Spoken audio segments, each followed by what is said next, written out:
සියලු දෙනාටම සුබ සන්ධ්‍යාවක්.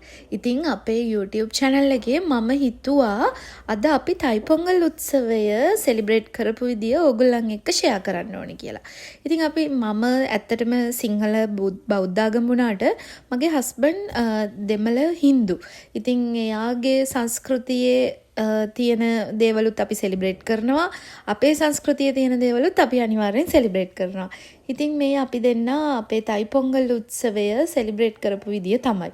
උදේ පාන්දරම නැගිටලා ගෙවල් ඔක්කොම කොහොමත් සුද්ධ කරලා පිරිසිදු කරලා තමයි තිබ්බේ.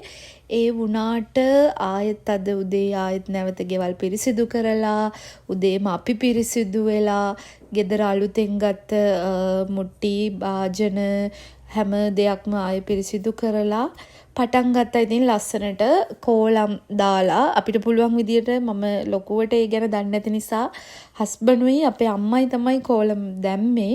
කෝලම් දාලා ඊට පස්සේ අපි ගල් 3 තියලා ලිප ගිනි මොලවන්න හදාගෙන ඒ හැම දෙයක්ම පටන් ගත්තා. උදේම පටන් ගන්න ඕන නිසා සූර්යයා උදා වෙනවත් එක්කම මේ පූජා කරන්න ඕන නිසා ඊට පස්සේ අපි කිරිබත් හදාගත්තා.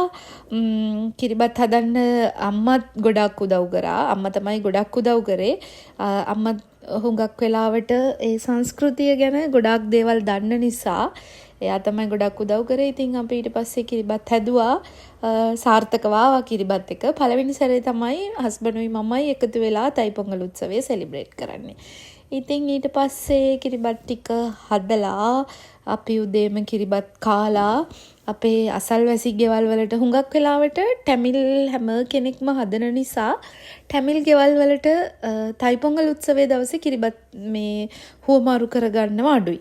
ඒත් අපි සිංහල ගෙවල් වලට අපේ සිංහල ගෙවල් වල හදන්න නැති නිසා අපි ඒගොල්ලන්ට ගිහිල්ලා දුන්නා. ඉතින් මේ වගේ හැම කෙනෙකුටම අපි ෂෙයා කරගෙන ඒක අපි බෙදාගෙන කෑවා. කෑවට පස්සේ ඉතින් ඒ දවස සාමාන්‍ය දවසක් විදියට ගෙවිලා ගියා. ගොඩාක් ඒ වුණාට සතුටුයි. ඒ කියන්නේ අලුත් අත්දැකීම් මට අලුත් නෙමේ. මම ඇත්තටම ගොඩාක් වෙලාවට අම්මත් එක්ක එකතු වෙලා අම්මගේ යාළුවන්ගේ ගෙවල් වල මට මේ අත්දැකීම් ගොඩාක් ලැබිලා තියෙනවා.